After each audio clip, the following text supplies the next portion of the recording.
and welcome to the show.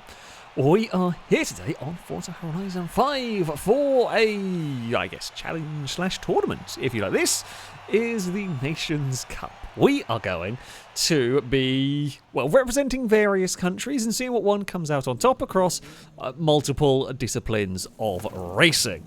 So, I am representing UK because there's only so many countries with vehicles in the game. We've got a couple duplicates, if you like. So I shall be representing United Kingdom. We've got America, Japan, France. Impega's driving the rest of the world, kind of odds and ends of cars. And the way this tournament is going to work is we're starting off with C-Class cars. In a cross-country race, there will be tarmac races and rally races and a kind of mixture of stuff to try and build vehicles for their respective countries. I have gone for a Range Rover. Actually, I don't know if it's really going to work because I've kind of gone as much power as I can cram in this thing and sort of hope for the best. The little Renault, I'm actually quite concerned about. I think that could be very fast here because it'll be very light. I have some 400 horsepower, which is not bad in C-Class, but I am on stock tyres. While I have got a wide body kit to make wide stock tyres, they're still not going to be great. So I don't know whether it's going to be enough. You kind of have two options for the cross-country route. You either go for off-road race tyres, but C-Class might not have that much power, or you kind of stick it on stock tyres and whack in a bunch of horsepower and hope, and I've gone for the horsepower option. And the other rule we have for the vehicles is for the nations with a larger variety of cars, not really allowed to swap too much, whereas things like France and Sweden, for example, you can be a little bit more liberal with swaps if needed. We are leading a horde of cars through the temple. Oh, that's a wall. We're currently being chased down by Chris in the Nissan. Liska's little friend. One of these vehicles is not like the other, and it's a tiny classic Renault. While there's all these big trucks. There's something else as well. This Longbow, I don't know what Longbow's driving. It is also quite small in this horde. Oh no, I take it back, it's quite big. It's not as tall as the rest of us, but it is still quite a big car. Yeah, the little French Renault is definitely out of its comfort zone, although it is bloody quick actually through these corners. It's got great grip in the corners, it just can't match the Range Rover's acceleration as we punch off the turns with our 400 horsepower.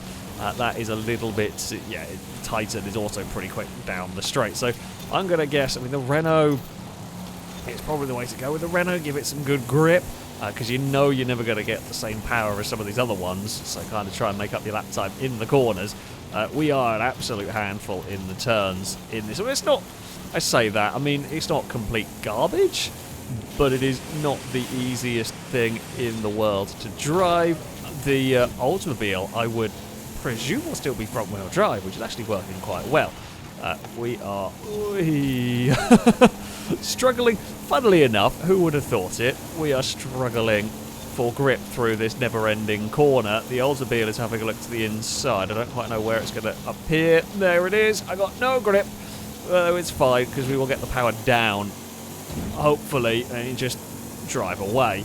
So yeah, I'm going to have to be careful. That is going to be looking for a way past. We can try and send it the long way around if we want. All I have to do is slightly slow it down in the corners and I just run away from everything down the straight. It is working. The field is really close, and then there's a few that aren't. Impega's Wuling is struggling.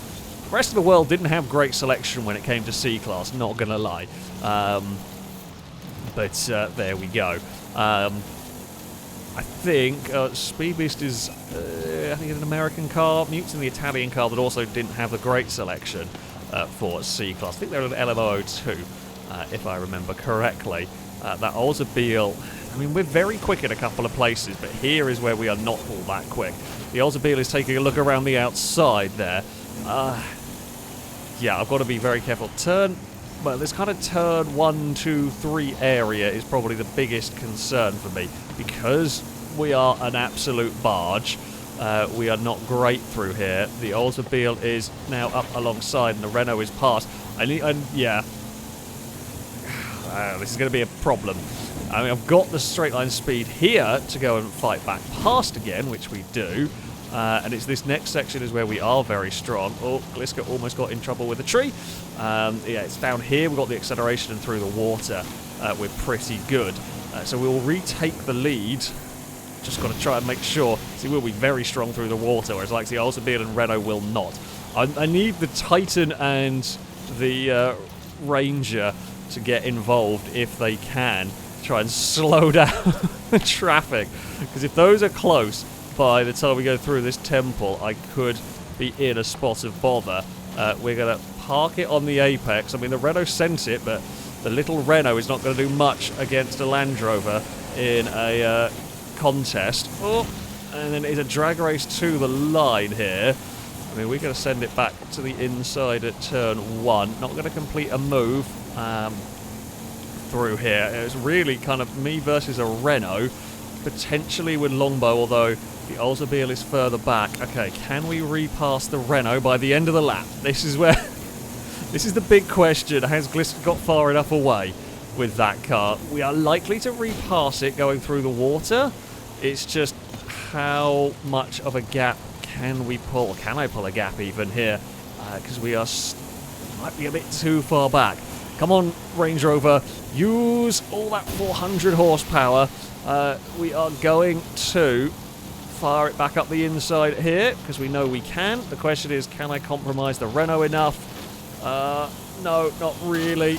I only think we compromised ourselves a little bit too much through there. I don't think we're going to be able to beat the Renault. It's just got too much grip for us here. And the Oldsmobile is having a look. We're going to have to kind of park it on the apex through there. I mean, we got...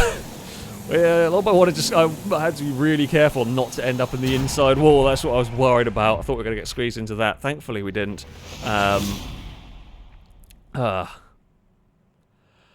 It's a second place.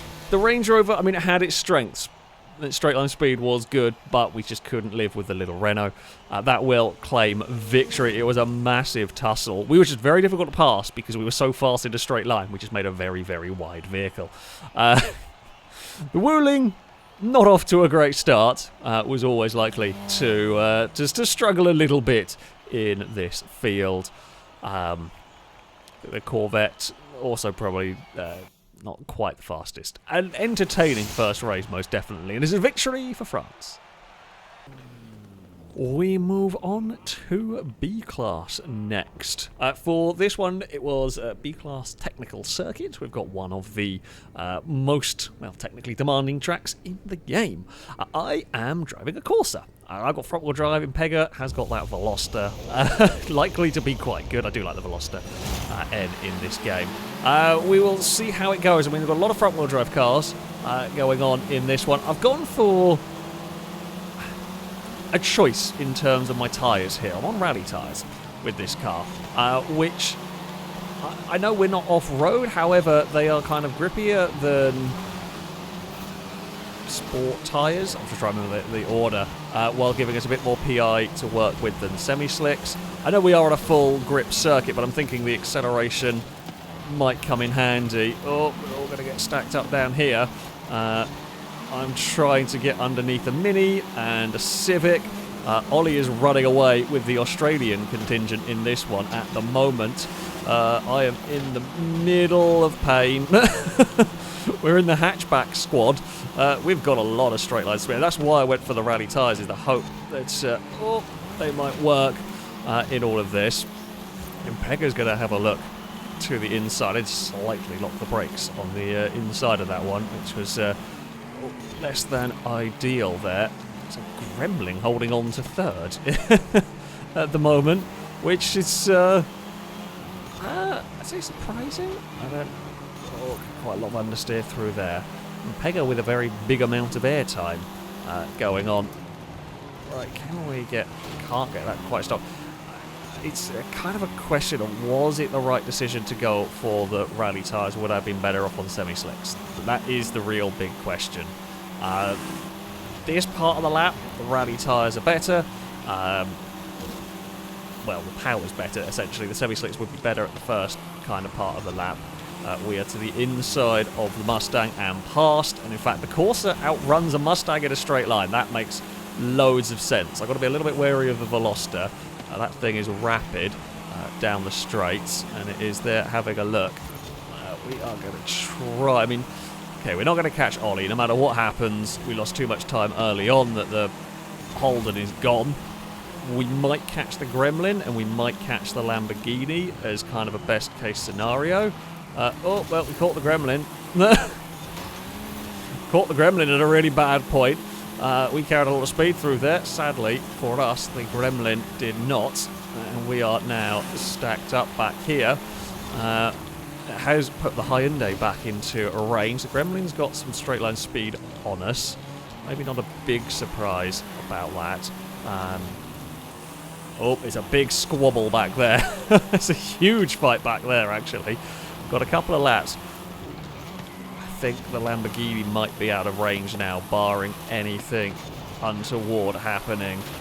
We are trying. I mean, I'm not going to go around the outside here. My goal is to cut underneath the Gremlin, which there is a gap there for a slightly airborne Corsa, as we will get on the brakes. Oh, we got a little bit squeezed in that one. No, I'm still on the inside.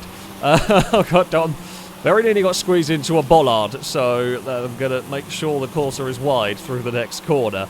In that one, we are through and up into third. It's the Renault 5 that's now the big concern. Oh, get turned, Corsa. It's not, you don't expect to have a Corsa versus a Renault 5 necessarily. It's all of this. I think we might have more pace than the Lambo here, but it has worked out in such a way that we will not have the time to go and chase down said Nura, barring a big mistake on this final lap. We will brush the curbs through there. That's fine. Right, I think for the first lap in this entire race, we get to be on our own down here, which is kind of nice. The Renault's having a look. I think that 5's got a lot more grip than me. Does it have the straight line speed to match us coming up the hill? Unlikely. I suspect that might be on semi-slicks, although it's close. I don't think it's going to be close enough. We will park it on the apex through the final corner, and it just couldn't quite get close enough. We will cross the line. It's another podium for the Vauxhall. I mean, I don't think we had an answer to Tirana, but yeah, it running around. We were not a million miles off. Yeah, the Renault probably a little faster than me, although again close between me and the Renault 5. We needed more time to catch the Miura at the end of all of that one. Holden will take a victory for Australia in race number 2. We head off-road for our next race. Well, not cross-country levels of off-roading. This is a more usual rally race, if you like. We've got the reverse scramble for this. We're up into A-class now. I've got a little bit brave. Mini Countryman? I'm hoping it'll work. It's a little bit of a long shot here. We will have to wait and see. Oh, it looks like Blakey's rear-wheel drive. That's a brave choice. That is a brave choice indeed. Unfortunately, fellow what's the word? Forgotten. Representative, I think, for UK has parked. So something's happened to Liam. We're going to find a way. Ooh, squeeze the Mini past the Celine. It looks like Impega is currently leading with the Can-Am. We have a Manx up in second. We get past the Espada. I mean, I do like that Lamborghini. I've never managed to ever make it work, unfortunately, in a Forza game. But I say in Forza, this is the only one it's been in. I've tried to make it work, and it's never been any good for me personally. The French Peugeot is absolutely flying. We are going to have a look to the inside of the Evo if we can make this happen, but not quite. It's not going to work. We're going to try and cross it over here. Then we will fire the Countryman past. It's only just on the Evo. This is the bit where the Evo may well fight back. It's got the straight line speed, not quite close enough. We might have the tyre. I don't know what tyre width the Evo gets. It's definitely going to be having a look somewhere down here. We will defend the inside. If you can go around the outside there, you're on the inside for the next bit. Unfortunately for Chris, could not quite make that work, but very nearly did. Gliska wipes out the power line there, but that's fine. It is Manx versus Super 2000 Peugeot. I just got the checkpoint. I was bouncing around over the bumps on that one and very nearly got myself into a whole load of trouble there. Don't think we are going to be catching. I'm getting a little too greedy there. I don't think we're going to be catching the top two at any point. The Can-Am and don't know what Ollie's driving. A Holden of some description, I suspect. Whisker is up to third with the Peugeot. I've now got to try and find a way past the Manx that I think it's quick but difficult to drive. If Chris got that checkpoint, I'd be amazed, and indeed they did not. I've been playing this way too risky. And yeah, Chris played it even riskier than I did. We absolutely launched the Mini into turn number one there. Right. We can't let Gliska get too far away in this. I mean, as far as the overall competition goes, I think my biggest rivals so far have been the French and the Australians. And so Impega's Can-Am here is quick, there's no doubt about it, but it hasn't been great so far for the rest of the world, especially after the first round.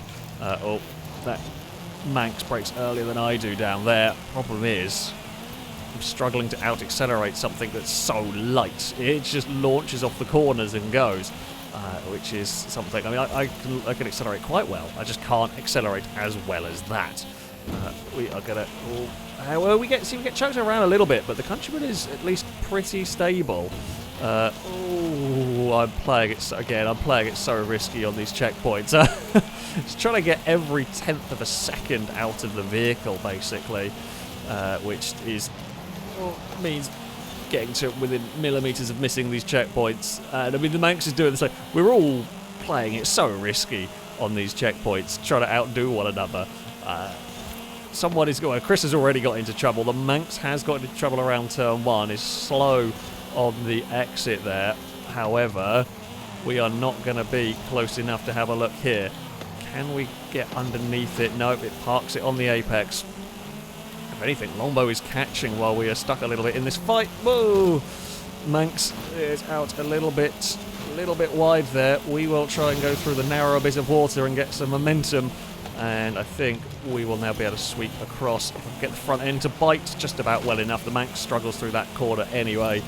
We are up into fourth. However, that Peugeot has kind of gone a little bit out of range at the moment. Here comes the buggy once again to the inside. Oh, that's the horrible bump. Horrible, horrible bump for the Mini to deal with. And another one there. I mean, it is getting away with these landings. Where is that buggy? It's having a look around, but I don't think it's quite going to be able to do anything. We've got one more lap to go. Get the vehicle onto the tarmac nicely, which we do. Okay, Mini, just need a nice, calm, sensible final lap. I think we have pulled just enough of a gap that the Manx is not a crazy threat anymore. The top two are... Oh, it has gone the way of the Holden at the moment. The Can-Am has slipped back to second. Still, I think they're too fast. I think the top three are just, in general, too fast for me. Again, we've not had a good spot on the grid. We've had a lot of work to do with this. But I don't think we quite really have the pace of those three vehicles. I have beansed it all up. I don't even know why. I don't know why I was pushing it that hard. There was absolutely no reason. What is it? The bloody final laps. Oh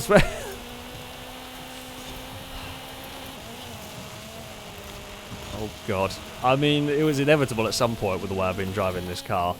I wasn't even trying to be silly aggressive at that point. I just turned in too soon. Yeah, that was very wasteful. That was very dumb of me. I think any chance we have of winning this is kind of gone.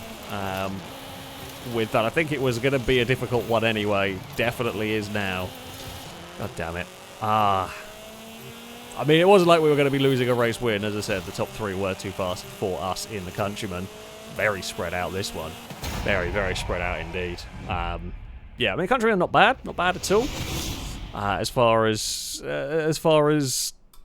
vehicles go for this. Could have been better, but yeah, it could have been worse. But yeah. Well, it's the Holden that takes victory. It is another win for Australia. The rest of the world gets on the podium while the French cars continue to be fast. We head into the final round of this Nations Cup. Up into mid S1 class here, and a couple of people have got decimal pointed. It's not the first time. Basically, when you build a car in the garage, sometimes it shows it as 850, and then when you actually go race, or API, and then you go racing, it sometimes changes it slightly. I've been caught out by it. So yeah, 850 PI, I have gone. The grid positions have been shocking for me today. I've gone for the TVR Sagaris. I actually initially built this car on slicks, drove it, and it was so grippy I felt like it needed more power, so we've dropped back to semi-slicks. I have a TVR that doesn't want to try and kill me all the time. Gone to semi-slicks to give it a little bit more power, because, I mean, we need a little bit more straight line speed. I mean, that's the hope, really. The KTM... Well, KTM is going to be a grip monster, but dear God, is it going to be slow down these straights. So it's going to run around the outside of everybody and then get stuck in all of the traffic because it's about to go get passed by everything again as we run towards the hairpin. Ewan was leading the way, I think, with a Koenigsegg, and then isn't leading the way anymore. I have got a good amount of straight line speed here. Oh, there's a checkpoint there. Me and Chris were busy mugging a KTM. I feel like Impega's going to have a really annoying time in that car back there, because he is going to be fast. However, it is going to... Oh, careful. TVR, use all of the speed that you can. Two American cars are having a fight. I am not going to be able to get involved quite yet. Actually, no, tell a lie. I might be able to sneak up the inside of the Corvette, and I might be able to accelerate the Vipers. I've got cars running aero, and I'm not. As I said, I drove the Sagaris, and I thought, you know what, it's got too much grip. So don't have aero, because I want the straight line speed. And yeah, the semi-slick, I mean, it's still pretty well controlled. Oh, there was almost a Sagaris-sized gap there. I could just turn underneath the Reventon. We are to the outside of the Lambo. Not going to quite make a pass stick there, I don't think. I'm hoping we can cut back underneath. Oh, we got a tag from the Corvette. Unfortunately, that's just going to put us out of range to do anything about the Lambo down here. The Lamborghini covers. Come on, TVR of many powers and stuff. Can we get this Lamborghini? I mean, I'm outrunning it down the straight, which I kind of expected with my lack of aero here. Oh, Lambo's going to brush the wall. I knew I didn't want to follow it too closely because I wanted to make sure if it did brush the wall, it wasn't going to slow me down, and indeed it did not. Ewan is desperately trying to cling on with the Koenigsegg. We are out of the traffic. Liam leads the way. I don't actually know what British car Liam is representing. This has got that French car up into second still. Can't tell what Liam is driving. I mean, I think we have actually got really good pace with this Sagaris. I just haven't... Again, I've gone from 12th and had to pass everything. It has been a difficult time for us here. I would like the random grids to be a little bit more random. The first race, I think, was the only one, and even then it was only about 5th or 6th on the grid. I think the best we've started. I shall not complain too much about grid spots, as this Sagaris is actually really good. The Holden has an unbelievable amount of power, as you can tell. That thing is just an absolute rocket ship, but it is horrible in the corners. It will not match the Sagaris. It certainly won't match the Porsche through these turns, but yeah, it just monsters off down the straight. We should now be getting involved in this fight. We will pass the Holden. I'm not going to keep it, but you know, we're going to get in the fight with the Porsche, we'll get in the fight with the Koenigsegg, maybe the Bugatti if we have time. The Holden is all over the place, but the power is kicking in somewhere down here. I don't want to really defend it because it's unlikely the Holden's going to try and actually overtake. It's more it might miss its braking point is a slight concern, because it's going to have to brake a hell of a lot earlier than this battle. I really like this Sagaris, I have to say. This is doing a hell of a job. We've caught up to the Porsche. Can we get the Koenigsegg by the end of the race? We were all actually catching up to the Bugatti. Blakey went defensive. They're feeling the need to having to start defend from the Sagaris. We do get a good run on the exit. Can we pass before the awkward final corner? Not really. We're stuck, trapped on the inside. Maybe I should have just stayed in line. The problem is if we start fighting too hard, it's going to bring a certain out of control, not out of control, but barely in control Holden into the party. Porsche passes the Koenigsegg. This is an amazing race. Koenigsegg is going to fight back and will potentially retake the Porsche before the next corner. I want to get involved here, but I'm very wary of that HSV that could come firing back past. We are going to pass the Koenigsegg, and I got a big slide mid-corner. I'm really sorry, Ewan. I did not want to put you in a wall. I should... Big oversteer moment in the Sagaris while trying to get that one past, and Ewan trying to stick it on the outside. It's always the difficulty on the outside of somebody. If something goes wrong, car on the inside, unfortunately, we are going to be in trouble, I think, in the final corner, potentially. Yes, what is the HSV going to do? Is it going to be able to get past, and is it going to be able to hold enough speed through here to stay ahead of us? Oh, it's going to be so close. It does just get us. I think the worst thing of all of that is I think we had the second fastest car, yet we just got screwed with the grid spot on that one. It was the Noble, the M400. Yeah, we're about the second fastest car. Very close to the Noble in terms of lap time. Considering my lap time was never done in clean air, we were definitely... That Sagaris was really good. A British car gets a victory. Sadly, it is not mine. Oh, that was an amazing race. That was an absolutely amazing race. I'm a little disappointed we couldn't get the car on the podium because that Sagaris was really, really good. Oh, I saw a Shelby Daytona and got excited, but no, we got an MX-5. So it is on to the results, and Australia would claim victory. In fact, it is a tie at the top between Ollie's Australian cars and Gliska's French cars. However, the Australian cars, having won 2 races to the French cars, 1 will take it. In fact, that last lap pass to overtake my TBR basically made the difference in that one. But it was mighty close. Both of those nations' cars were very, very quick. Third and fourth would go to the 2 teams representing UK. I would beat out Liam, though not bad from Liam considering they disconnected from 1 round. And yeah, I mean... It wasn't quite perfect from me. Mr. Checkpoint with the Mini and the TVR got stuck in traffic. However, I don't think it quite had the pace of the French or the Australian cars, really, in this. Longboat would get the USA vehicles in 5th, ahead of Blakey's German cars. Mute would be 7th, with the Italian vehicles ahead of Amy's American cars. Impega would get to 9th with the rest of the world. I mean, the rest of the world and Sweden in 10th, Ewan's cars. They were difficult to work. We didn't have very many to choose from, so there was always going to be a tough ask. However, the Japanese cars definitely did not have a good time in this one. Chris and Speedbeast rounding out the table in 11th and 12th with Japanese vehicles. It just did not go their way whatsoever in this. But there we go. That is going to be it for this video. It was definitely good fun to film, I have to say. Despite some things not quite going the way I would have liked. I do like the TVR, though. It's a wonderfully nice driving vehicle. I'll probably end up using it again at some point. That, though, yeah, is going to be it for this video. Thank you all very much for watching, and until next time, goodbye.